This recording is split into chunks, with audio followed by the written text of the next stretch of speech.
it in the tournament, and Shen gets away from Darien. So a lot of what was played in the last game we do not see. So Ari's two. Okay, so Ari's not up anymore. They're gonna lock that in. But there is still Shen. Oh, never mind. Just Shen's banned. So we remember in the beginning of last game, Alex was up in CS heavily on Ari. If he wants, he knows how Nagne is going to play that Ari. He doesn't get his fizz, but he knows that matchup play style already. So he can pretty much be safe with his pick in mid. This is exactly where Alex wants to be from what he says in his interviews. It's interesting, you know, the very early lock-in again of Ari. We'll see what Alex decides to go up against it with this time. I mean, he's played so many different champions. It could even be something like that Kale we've seen from him before. Regardless, though, the things that are locked in here. We have Corki for Genja. He's definitely happy with that pick because, like we said, it's the premier Trinity Force champion. He loves that item. He'll definitely be rushing it this time. Don't think he'll stop at the Phage. He'll pick it out. Voidle is getting his Sona. He ups that percentage of having it almost throughout every game, and it's really just been, you know, something they even used when they had Edward. It's pivotal to the composition of what Gambit does, just having Sona, and it's not even something that Edward liked to play as people might have heard as Gambit would play it. They would be like, no, it's too much utility. We need it on the team. So they pick up Sona again. Yeah, anytime Sona's up, they grab that for Voidle. If she's not, they go straight down the list. Second pick is Zyra. Those are the only two supports he's really played, right? Haven't seen Renekton in quite some time. Darien has pulled it out in one of the first few games and later games for Gambit, so he knows that matchup. If it is the 1v1, we get Elise as well out of the hands of Diamond, so they're kind of taking everything Diamond showed in that first game. A lot of nice adaptations this time for Sword. Taking away the Fizz from bans. Shen was banned by Gambit because they are on purple side, and then also grabbing that Elise. Ooh, interesting. So we'll be more of a teamfight-oriented build here from Gambit this time, going with Orianna. She's also very good at giving that shield, shoring up any potential diving champions that they've used. So we'll probably see Darien and maybe even Diamond also. Both going with those melee dive champions. Aatrox has been big, but Aatrox is played by both Darien and Diamond in the jungle, so it's a sweet pickup there for them. They keep it ambiguous, and we'll have to see what Najin answers with. These are their final two. They want it again. It's going to be Thresh and that Twitch. So they have the reposition possibility here with the Thresh, with the Lantern. That's something that you do need a lot of coordination to pull off, but it does shore up one of Twitch's weaknesses. This is interesting as well, and Monty stated it last game that Ezreal's open, the Triforce is there in the 311 patch, and Prey strays away from it again. I mean, like we said, what was it, like 60% or something use of Twitch by Prey in the over in Korea. It's banned against him all the time. I guess that's the he's comfort definitely for happy him. With that, and Absolutely. It does. Late game, it provides so much potential to killing the whole team. Like he gets, those pass-through shots really allow him to carry very hard much later. Very cool.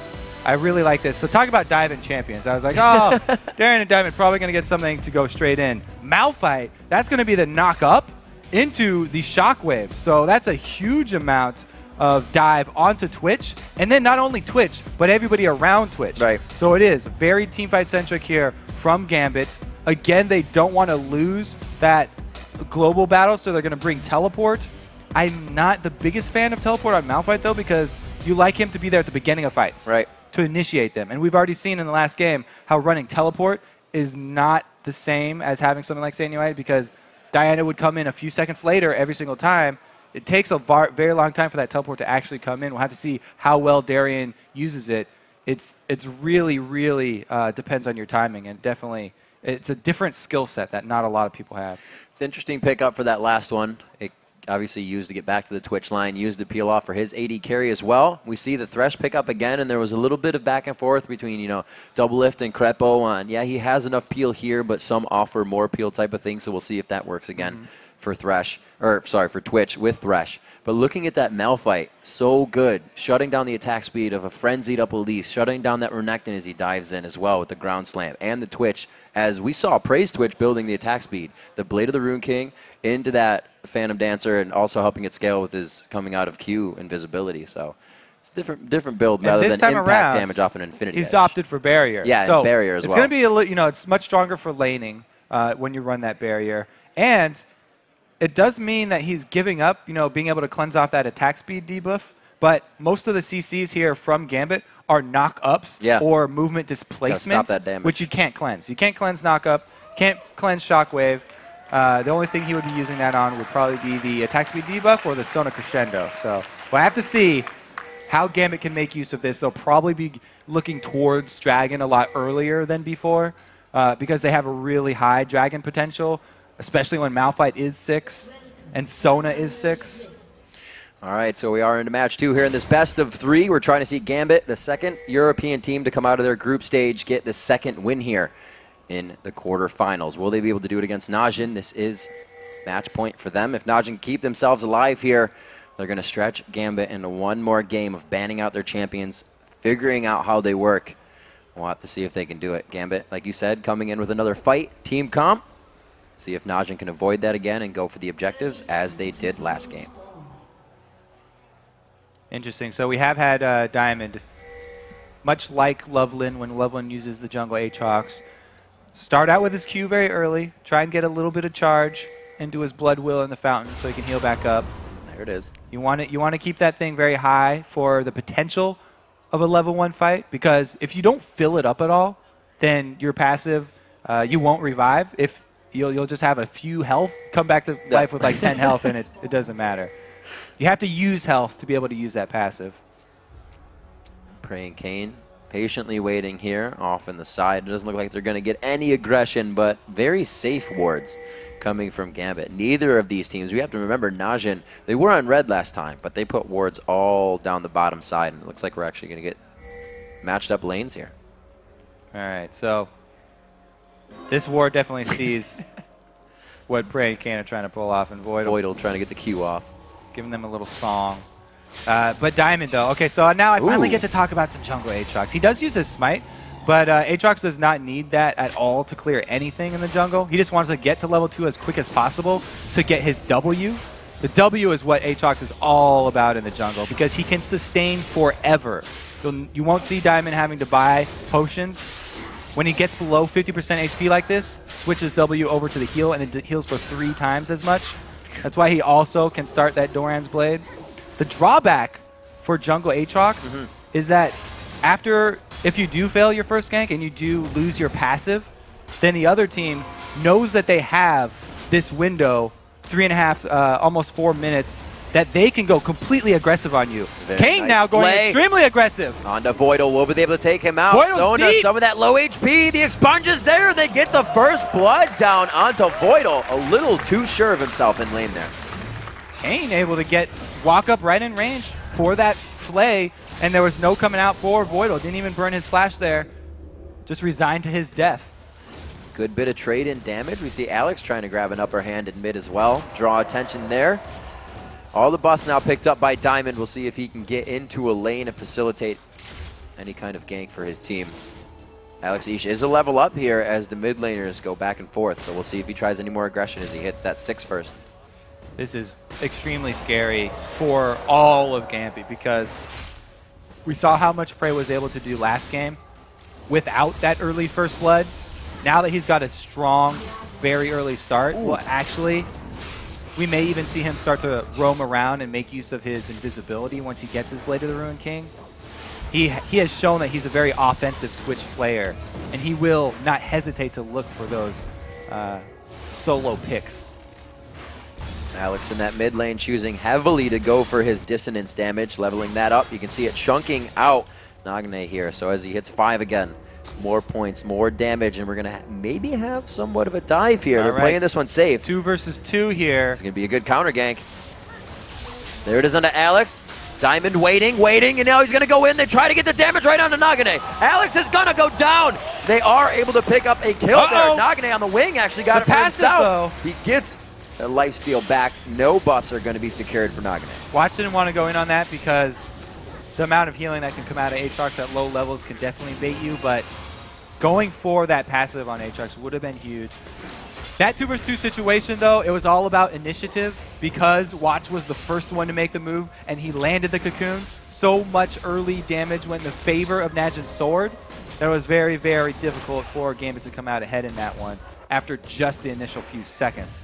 Najin trying to pressure every lane now. They saw Diamond was low in mid. They know they can throw out some kind of careless hooks in the bottom lane and relieve that pressure, but still hold it quite well. 5 minutes in, 2 kills already from Najin, and it's been almost a flip-flop in the mid lane. We don't have the CS there for Nagne yet. Oh, another play! Again, going in on the fight. Cain going hard. They pull him in for a bit more damage, and they are just constantly pushing these guys out of lane. The Expunge as well, affecting both of them. Really, really scary for Gambit here. Already this early into the game, they're having so much trouble bottom, they have to call Diamond to try and swing this. Both mid laners have backed. Throwing on the Doran's rings. Oh, That's no. going to give Alex HP, but will it give him enough? He dances around the minions to try and get out of this one. I don't think he's got the tap dance for it, though. Nagne takes him down, and they continuously pressure down on that summoner. Summoner's gone mid lane. This also draws Diamond away from the bottom lane. He can't farm the jungle. He has to show in lane. So Najin's Sword have complete control right now. They can take advantage knowing there's no more threat can come out of the Fog of War. Beautiful job by Watch here. This is why he was talked up so much for the early ganks. He immediately repeat ganks Alex because the flash is down. And now with a champion that he can activate some ganks on, he can use the mechanics that Monty was talking about. He already gets his team 3 up, 6 minutes into the game, participated in 2 of those kills. Looks like they are going to secure Dragon sub 7 minutes as well. That's going to be very good for them right now with a 2,500 gold lead, 3,000 gold lead actually. Grabbing that kill and turning level 6 for at least pretty huge for them right there. Very easy Dragon because their bottom lane was winning so easily. If he ganks mid, then that means there's no way that Gambit can come contested. Bottom lane's losing, mid is dead, and Diamond is in the middle lane here showing. So very, very good capitalization here from Najin's Sword. Looks like switching up the jungle position to be a much more aggressive jungle, really much more their style, and they feel like they're playing much more of a normal game for them. So with that, with how Najin is playing, another oh play my on Voidle. gosh, Cain knows he's going to take 70% of his HP, but the Expunge, along with both attacks, allows him to get in. The teleport to the bottom lane, the Unstoppable Force has been used. Voidle actually goes down. Prey makes sure he makes his mark before he goes into the Death Chamber. They're able to answer with a few kills there, but that was big still. They're getting their kills even in depths. Yep, and that leaves Expession up top, farming behind the turret here so that every single minion is dying to that turret. And Darien, though he came down and turned it into 2 kills for his team, going to go down very heavily in CS here as well. Diamond pays for it. By venturing bottom, he loses his topside jungle. So, as I was saying before that, with all the pressure that Najin continuously puts on, we've seen Aatrox in the jungle a few times. How does he play with his team from behind? Is he a champion that needs to be ahead to do really well, or is he still going to be able to be what he needs to for his team? Yeah, without the flash, actually, the surprise ganks from him, they definitely need setting up because it's very hard to get that Q to hit on people that see you coming. He has a very easy time of farming his jungle, but he needs to help all his lanes. So that's why he's, again, rushing this Cutlass. That's going to give him an extra slow. Okay. And he's going to have to make Watch, because if Watch is there, the even fights are going to go in Najin's Sword's favor. This is the most difficult time for a jungler. When all of your lanes are behind, you have to be very careful about where you gank, because if the other jungler counters, you're going to lose. So, already we see the pink wards coming out again. 2 in that bottom lane, keeping Prey and Cain safe, with 1 just above them in the mid lane for the rotation as well. They have clear aggression on this turret. Cain is almost 6 as well, so that may mean something for an initiation there. And Watch has just shown bottom there as they use the pink ward and clear it out. So it's very dangerous here from Gambit. He even wards behind them to know that this is a safe dive. Oh, Genja face checks it. Warding your flanks, one of the safest things to do, and it allows them to go even deeper on the fights. Fight Genja 1v1, even in a pile of minions. Watch, almost turning that into a bad situation. Cain takes another hit. This is going to be an eco. No, he misses Cain. Oh, there's just a on the outside. Throws down the ultimate, tries to get himself in. That's the flash we were talking about that he needed. Didn't have to walk Alex, it in. Though. A good ward. The pink wards are actually being used for somewhere they're not really going to be fighting in right now. So a little bit of money may be wasted here, but they'll have control and the guard on this turret. Even with those mobility boots, Diamond was barely able to follow up on that. Again, watch, makes the first move, gets hugely rewarded here. It's been all about initiative in this jungle. Meanwhile, the turret dive that was going on underneath it, another very well played initiation by Cain. He is. They might start banning out the Thresh. Cain has just been plays on top of plays in that bottom lane. Keeping it very safe, especially in the non-sustained lane, to be taking that early level burst from a Corki, from a Sona, and still be able to hold your own. So much play by those two. Much better than last game, and they're coming out on top. 73 to 44 in CS is a bit painful for the AD carries. Yeah, we saw this was going to happen very early on after Cain made the initial 2 versus 2 first blood onto Voidle there, and it's been very hard for Genja to get back into it because of the repeat attention they've received.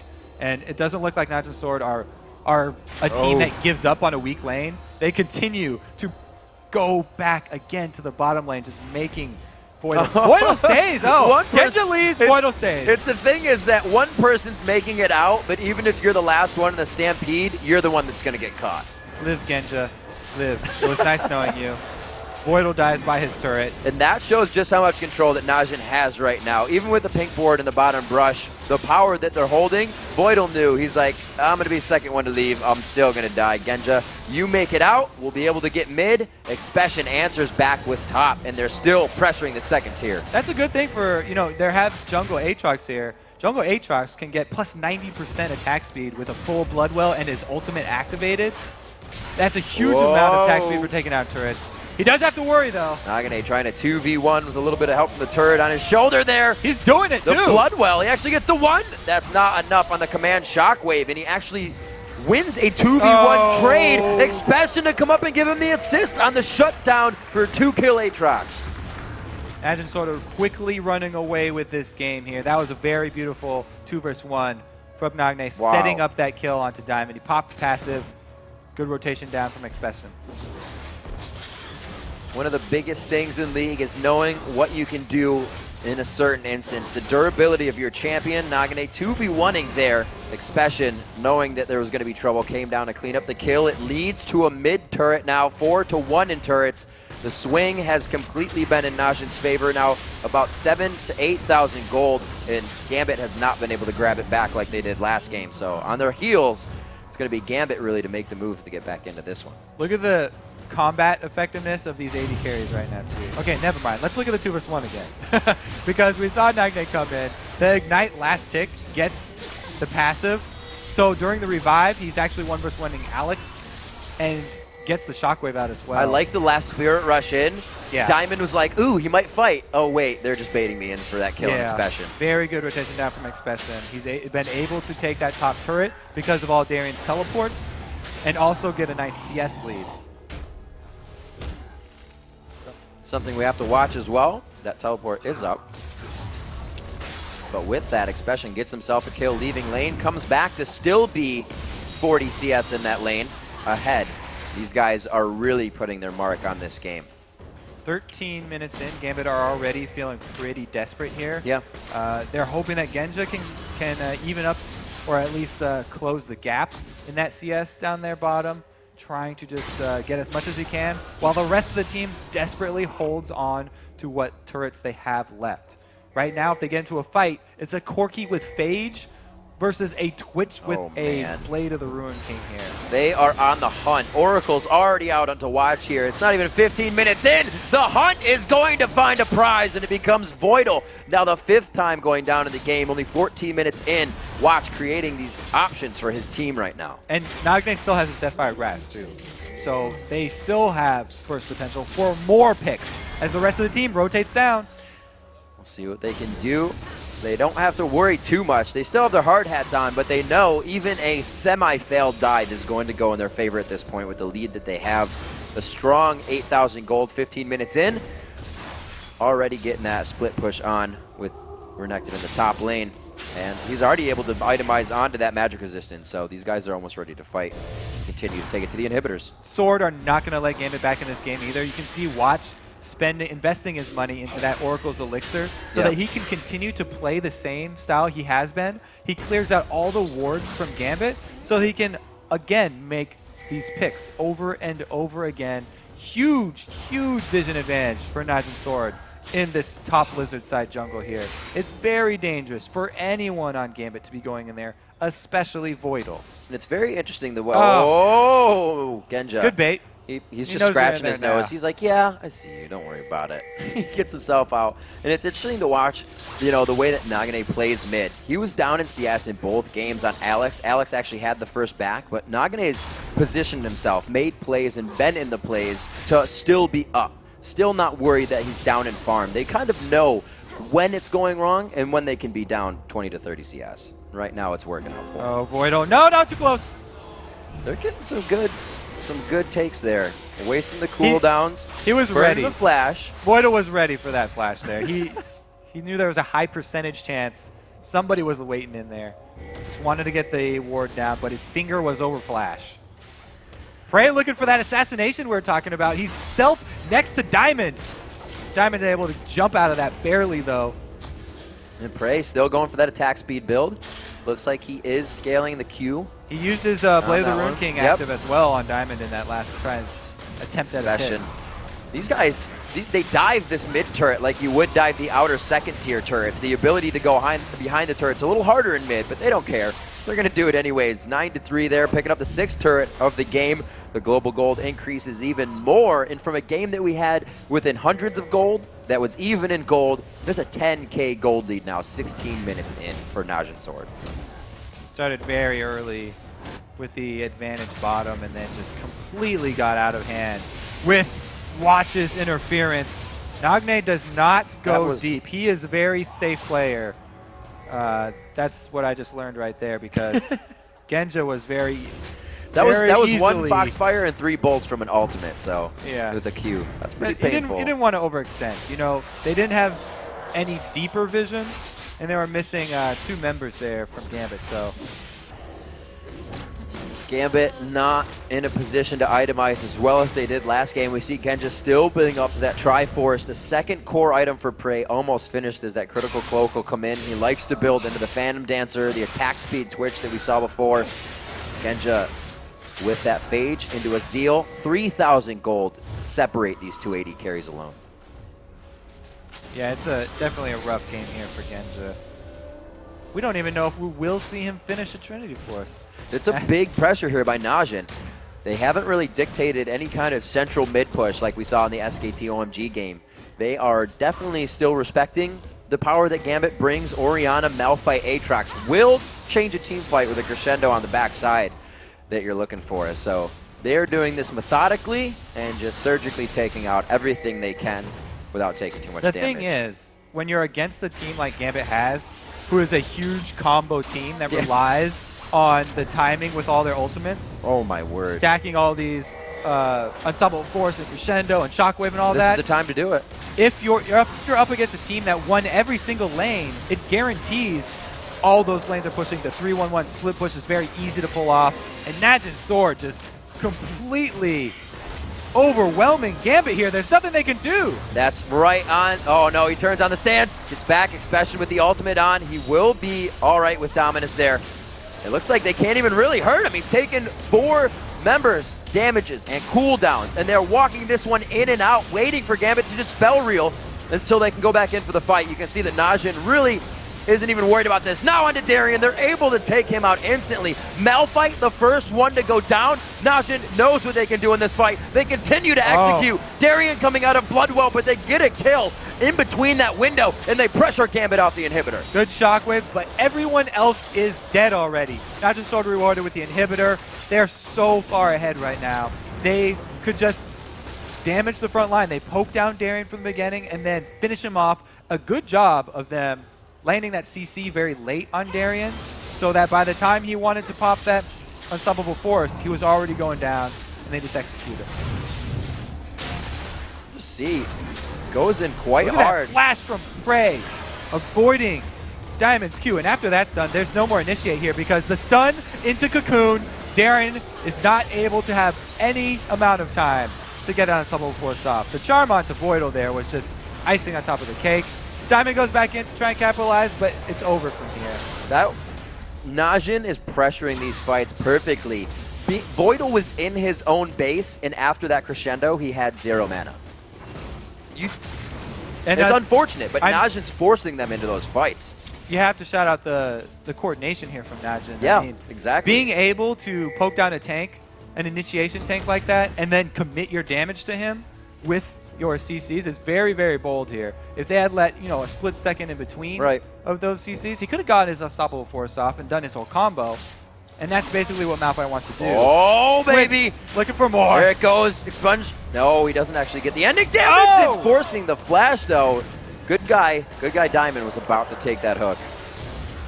Yeah, we said, you know, Prey's going to be looking for those solo assassinates, and he definitely feels confident now because he has his favorite combo of the Blade of Ruin King and Phantom Dancer on top of that red buff. They get the flash from Alex. Let's take stock of what is going on here. Expession running rampant in the top lane, 205 CS to his lane partner, 150 on Darien. We also see it's kind of matched up back and forth on the lanes. 102 CS for Diamond to 70 in the jungle, 177 to 159, which Nagne has been closing in on. Darien, again, hit up first. So the thing about the CS here between the jungles is actually, Diamond wasn't even hard farming his jungle. Right.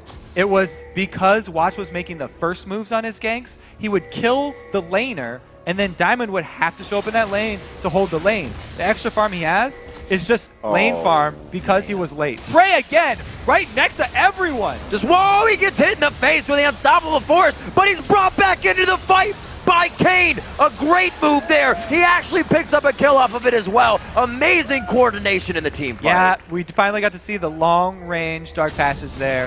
It's so late, though, that Najin Sword, they definitely didn't even really need that huge play, but they're going to walk this one in. Genja continuing to run from the giant crocodile. And you even said it, Kobe, he's a bit behind on that build. 22 minutes in, we've seen 13-minute Triforces come out. Land. They are making sure to put the entire team of Gambit on an island here in each one of their lanes. Second inhibitor is going to go down here. 3 members up. Alex going to revive soon. They might be able to defend their double Nexus turrets. Najin Sword could play safe here, and they do. They're just going to take that gold and not throw away their advantage. This is the momentum now coming in as we see Prey this goes fight. in right next to Malphite. He says, okay, you're gonna unstoppable force me? Not scared. Meanwhile, Voidle on the other side was 100% bursted down through the seed there. Even though he got off the crescendo, there was no hope for Gambit coming back from that one. Diamond didn't follow up on that unstoppable force either. He used the Dark Flight to run away. I thought they had it in the beginning there. It was a great pressure out by Darien. But the plays and coordination coming in very strong. Najin, with that one game under the belt on the stage, seems like they have warmed up quite a bit here and are able to stop the momentum of Gambit throughout these group stages. Yeah, definitely their bottom lane showed up big. Yep. Their jungler, a new face here with Elise rather than Nunu, and it's completely different team here.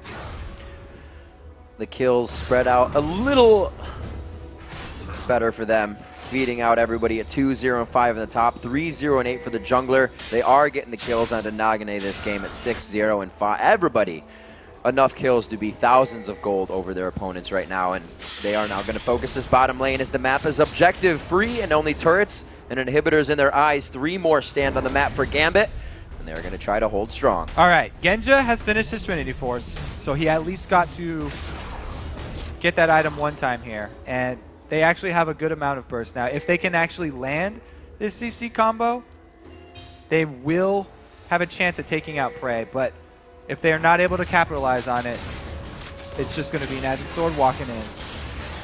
One turret goes down, a nice crescendo by Voidle, but he goes down. Was it in vain? Watch is now into the fight. Alex H gets exploded instantly. Not the Zanya's there to be activated. Genja on the back line is trying to get back into the fight. It's going to be an ace. The double kill coming out big for Prey.